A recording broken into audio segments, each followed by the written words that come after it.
बिस्मिल्लाहिर्रहमानिर्रहीम, अस्सलाम वालेकुम। Welcome to new video. आज का टॉपिक है पाकिस्तान स्टेट ऑयल PSO, जो किसी रेफरेंस का किसी इंट्रोडक्शन का मोहताज नहीं। Coming to the topic state PSO की बल्कि आज पहले स्टॉक मार्केट की करंटली इंडेक्स की वैल्यू देख लेते हैं। इंडेक्स से कंटिन्यूसली सिंस जनवरी माइनस जोन में था, लेकिन काफ़ी हद तक अब रिकवरी के नज़दीक है। इस टाइम करंटली इंडेक्स है 1,13,791, 500 पॉइंट्स सुबह से ही इंडेक्स गिरा चुका है। इट्स अराउंड 10:43 AM, 11 तारीख है मार्च की। और चूँकि रमज़ान है, वॉल्यूम्स भी लो हैं और लिक्विडिटी के भी मामलात होते हैं, तो रमज़ान थोड़ा सा इसी तरह से ही चलता है। और हम जिन स्क्रिप्ट्स के अंदर हम काम करते हैं वो लॉन्ग टर्म होना चाहिए, ब्लू चिप्स होने चाहिए, जिसमें फिर सीजनल या डेज़ की या मंथ्स की फ्लक्चुएशंस उसमें हमें इफ़ेक्ट नहीं होना चाहिए। तो PSO भी उसी तरह एक बड़ी कंपनी, एक बड़ा स्टॉक, ब्लू चिप, जिसका इंडेक्स के ऊपर वेट भी अच्छा स्ट्रॉन्ग वेट है इसका। और अगर हम उसको वेट के हवाले से देखें तो बहुत ज़्यादा ऊपर तो नहीं है, लेकिन देखिए टॉप कंपनीज़ में जिनमें FFC, UBL, Engro fertilizer, Engro holding, Mari, OGDC, Hubco, Lucky, PPL, MCB, bank Al Habib, Meezan bank Systems, HBL, POL, PSO। तो आउट ऑफ 100 कंपनीज़ में से जो कि SC 100 इंडेक्स का पार्ट है, 16वें नंबर के ऊपर और 2.06% यानी मोर देन 2% की इसकी वेटेज इंडेक्स के अंदर। तो इट्स अ सिग्निफिकेंट स्टॉक जिसके अंदर मूवमेंट है वो इंडेक्स को इफ़ेक्ट करती है। तो अब ज़रा देख लेते हैं इसके ग्राफ को। हमारे सामने इसका ग्राफ चार्ट जो है वो 1 ईयर का चार्ट हमारे सामने है ग्राफ इसका। इसमें यू कैन सी, बल्कि यहाँ पे देखें 1 ईयर चेंज के अंदर 103%, यानी कि एक साल के अंदर इसकी वैल्यू 100% अपसाइड दिखा चुकी है। तो ऑब्वियसली ये बेंचमार्क नहीं है साल में अमाउंट का डबल होने का।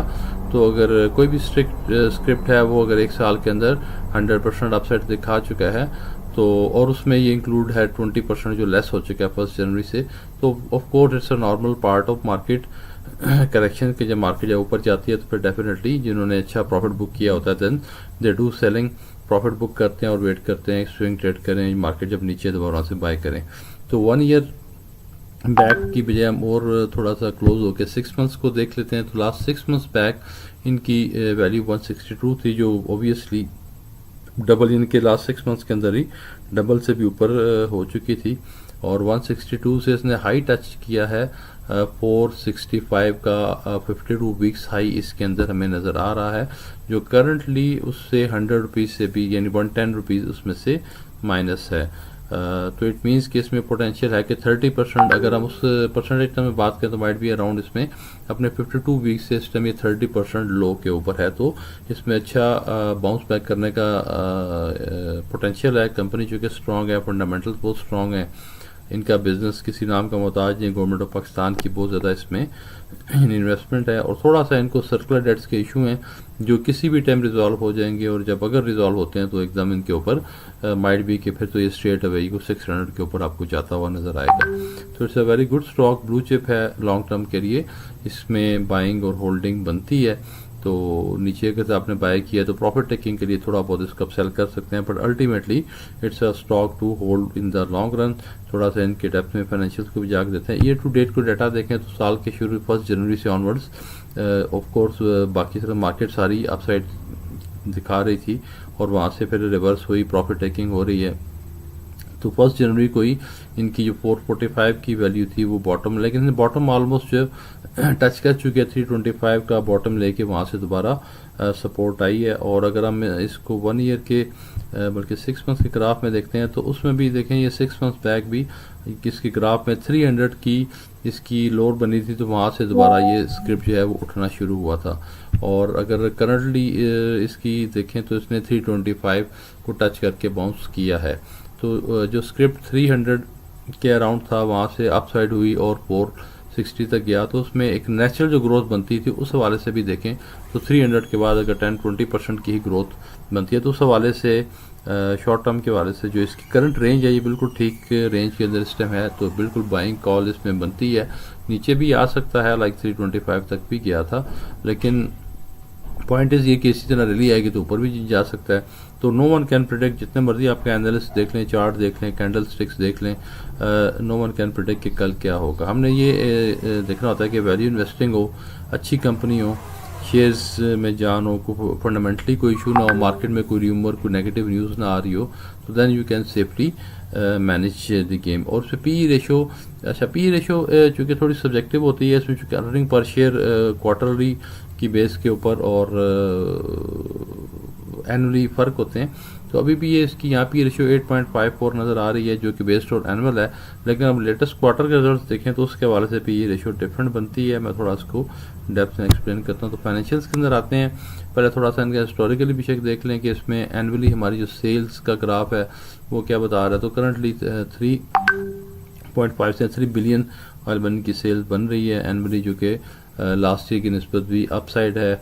और प्रॉफिट इन्होंने 24 के अंदर बहुत अच्छा बनाया। पहले 5 मिलियन का प्रॉफिट था, रुपीज़ इन थाउजेंड है आई गेस, और बाकी 2024 में 15 मिलियन के 300% इसने प्रॉफिट में 24 के अंदर जंप दिखाई है।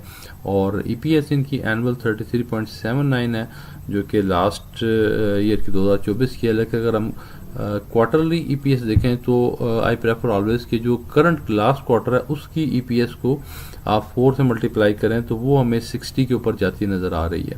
क्योंकि स्टॉक मार्केट जो है वो फॉरवर्ड लुकिंग होती है, लेकिन डेटा हमारे पास जो पब्लिश्ड होता है वो प्रीवियस होता है, हिस्टोरिकल होता है।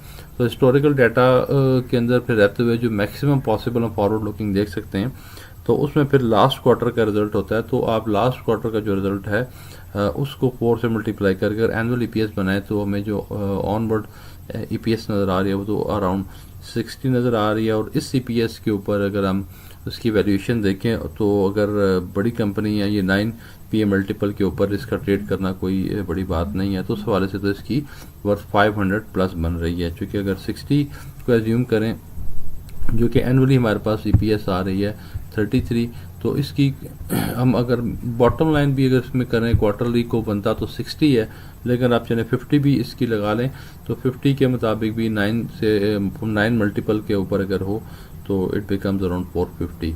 तो इसकी वैल्यूएशन जो मेरी इंटरप्रिटेशन में बन रही है शेयर की वर्थ वो 450 बन रही है। तो और अच्छा इसने अपना हाई भी इतना 465 को टच करके ही वापस आया है। और मेरी भी जो कैलकुलेशन वैल्यूएशन की बता रही है इसकी फेयर वैल्यू जो है वो शेयर की वो 450 बन रही है, जो करंटली इसमें 350 के ऊपर है। तो 100 भी इसमें आपको अपसाइड पोटेंशियल नज़र आ रहा है। और इसका 52 वीक्स हाई भी यही फिगर है 465। तो ये अपने अच्छा जितनी ये 30% की ग्रोथ हमें अगर ये अपने एक साल के अंदर भी दिखा दे तो तब भी इट्स गुड रिटर्न के मार्केट 30% भी अगर आपको दिखाए, स्पेशली ब्लू चिप कंपनी है। और पे आउट्स भी रेगुलर देते हैं। लास्ट इन्होंने अगस्त 27 2024 को 100% फाइनल डिविडेंड दिया था। तो ऑलवेज डिविडेंड पेइंग कंपनी अच्छे पे आउट देते हैं। और लास्ट 2023 में तो इनका माइनस में चला गया था। 24 के अंदर ईपीएस ग्रोथ 180% ग्रोथ है। ग्रॉस प्रॉफिट मार्जिन जो कि लो मार्जिन कंपनी है, पेट्रोलियम प्रोडक्ट्स हैं, तो नेट प्रॉफिट मार्जिन लेकिन एज़ कम्पेयर टू 2023 सिर्फ 0.17 था जो कि 0.44% इनका नेट प्रॉफिट मार्जिन से काफ़ी सिग्निफिकेंट इम्प्रूवमेंट है प्रॉफिटेबिलिटी के अंदर। तो इसको अगर हम फाइनेंशियल्स को भी थोड़ा सा, वैसे तो यहाँ से हमारे फाइनेंशियल्स की इंटरप्रिटेशन आ गई है, बट वी हैव जो कि पहले मैंने थॉरली इनको स्टडी कर लिया है इनकी बैलेंस शीट को और इनकम स्टेटमेंट को। तो let's have a look. Dividend उन्होंने नहीं दिया लास्ट अनाउंसमेंट के अंदर। और बैलेंस शीट को अगर हम चेक करें तो लास्ट 6 मंथ्स की जो 30 जून को क्लोजिंग थी और 31 दिसंबर 2024 की जो क्लोजिंग है उसकी कंपैरेटिव स्टेटमेंट हमारे सामने है। तो it's a business as usual, कोई ऐसी सिग्निफिकेंट इसमें चेंज नहीं है। तो बिजनेस में एक नेचुरल जिस तरह ग्रोथ होती है over the period of time 6 months में, उसके अकॉर्डिंगली ही चल रही है। अच्छी कंपनी है, स्ट्रॉन्ग बेस है। और लाइक देखें रिजर्व्स के अंदर जो 226 बिलियन के रिजर्व थे वो अब 237 बिलियन हो चुके हैं। लाइबिलिटी साइड के ऊपर कोई ऐसी नेगेटिव चीज़ नहीं है। बिजनेस एक रूटीन में जिस तरह ओवरऑल कि इनकी जो नॉन करंट लाइबिलिटीज़ हैं, लॉन्ग टर्म लाइबिलिटीज़, वो 18 बिलियन से 19 बिलियन हो गई हैं, और करंट लाइबिलिटीज 725 और से 753, और ये अमाउंट हमें वहाँ पे इनके ऊपर लॉन्ग टर्म इन्वेस्टमेंट्स के अंदर रिफ्लेक्ट होती नज़र आ रही है कि लॉन्ग टर्म इन्वेस्टमेंट्स इन्होंने की हैं, तो डेफिनेटली फाइनेंसिंग को अवेल उसमें किया है, जो हमें यहाँ पे लॉन्ग टर्म इन्वेस्टमेंट की 15 बिलियन नज़र आ रही है तो लास्ट 6 मंथ्स के कंपैरिजन में, तो अभी वो 24 बिलियन है, तो 9 बिलियन इन्होंने एक्स्ट्रा इन्वेस्ट किया फॉर द लॉन्ग टर्म। तो डेफिनेटली लॉन्ग टर्म इन्वेस्टमेंट करेंगे तो इसका इम्पैक्ट एडिशनल हमें अर्निंग्स के अंदर एक्सपेक्टेड है कि वो नज़र आना चाहिए। तो ओवरऑल बैलेंस शीट हमें एक फेवरेबल लुक दिखा रही है, उसमें कोई as compare to last 6 months कोई चेंज नहीं है, नेगेटिव साइड पे चीज़ें इम्प्रूव हुई हैं। लाइक पहले 725 बिलियन की हमारी जो फिगर थी, सॉरी ये 974 की टोटल बैलेंस शीट थी, और अब ये 1015 की, तो 6 माह के अंदर भी अच्छी अपसाइड, और 6 माह पहले भी इसकी जो प्राइस थी उसके अकॉर्डिंग भी दोबारा उसको वहाँ पे टच करना चाहिए। सिर्फ नीचे आई हुई है तो एक नॉर्मल मार्केट करेक्शन जिसकी वजह से ये साथ साथ उसके मूव कर रही है। और ईपीएस और अर्निंग्स इनकम स्टेटमेंट को थोड़ा देख लेते हैं। इनकम स्टेटमेंट में हमें जो इनकी सेल्स और बल्कि स्ट्रेट अवे पहले हम थोड़ा सा ये इनकी अर्निंग्स पर शेयर ईपीएस के ऊपर आते हैं। ये हमारे पास दो कंपैरिजन है, ये 6 मंथ्स की ईपीएस है कंपैरेटिवली जो लास्ट पीरियड था लास्ट ईयर का 2023 में, लास्ट 6 मंथ की जो कंपैरिजन में 16.51 था, जो कि अभी 23.81, तो quite a significant improvement in their earnings. और लेटेस्ट क्वार्टर की जो ईपीएस है वो 15.35 है, जिसको मैं कह रहा हूँ कि लेटेस्ट क्वार्टर की ईपीएस को लेके उसको 4 से मल्टीप्लाई करके तो अर्निंग्स पर शेयर इसकी एस, यानी अगर आप इंटरप्रिटेशन है डिफरेंट, अगर आप इसको annual EPS based on 6 months result देखें तो वो हमें अराउंड 50 नज़र आ रही है, 45 गैस। और जो हमें लास्ट क्वार्टर की ईपीएस है वो हमें 31 दिसंबर को जो क्वार्टर क्लोज हुआ लेटेस्ट जिसकी पब्लिश इन्फॉर्मेशन है वो हमें 15.35, तो इसकी अर्निंग्स पर शेयर यहाँ 65 बन रही है, और इस इंटरप्रिटेशन से देखें तो 45 बन रही है। But we have to look the forward looking approach, क्योंकि लॉन्ग टर्म इन्वेस्टमेंट भी इनकी नज़र आ रही है, ये चीज़ें इनकी फॉरवर्ड लुकिंग अप्रोच में बेहतर नज़र आ रही हैं।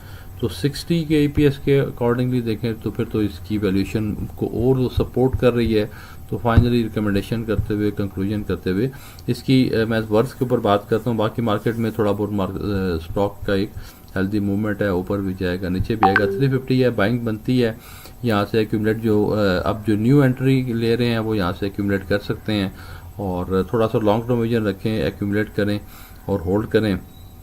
ऊपर जाए तो एटलीस्ट 20-30% का, तो 30% तो स्ट्रेट अवे जो लास्ट इसने 4 वीक्स का टच किया 465, वो इसमें हमें नज़र आ रहा है कि उसमें अपसाइड जा सकती है। और जो अर्निंग्स पर शेयर हमें 60 की है, उसको अगर हम 9 से मल्टीप्लाई करें तो फिर 540 बने, 60 into 9 बिकम्स 540, जो कि थोड़ी ज़्यादा शायद ऊपर ऑप्टिमिस्टिक बन जाएगा।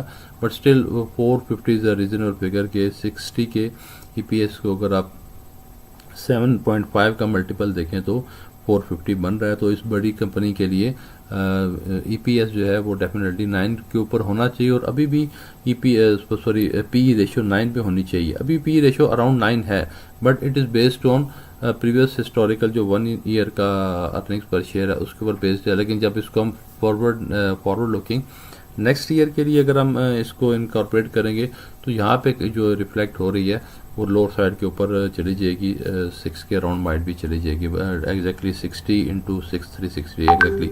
तो पी रेशियो अगर हम फॉरवर्ड लुकिंग अप्रोच देखें तो 6 बन रही है, और हिस्टोरिकली प्रीवियस देखें तो 9 बन रही है। तो इसमें अप्लाई कर सकते हैं और इसको एक्यूमुलेट कर सकते हैं, होल्ड करें, इन्वेस्ट करें।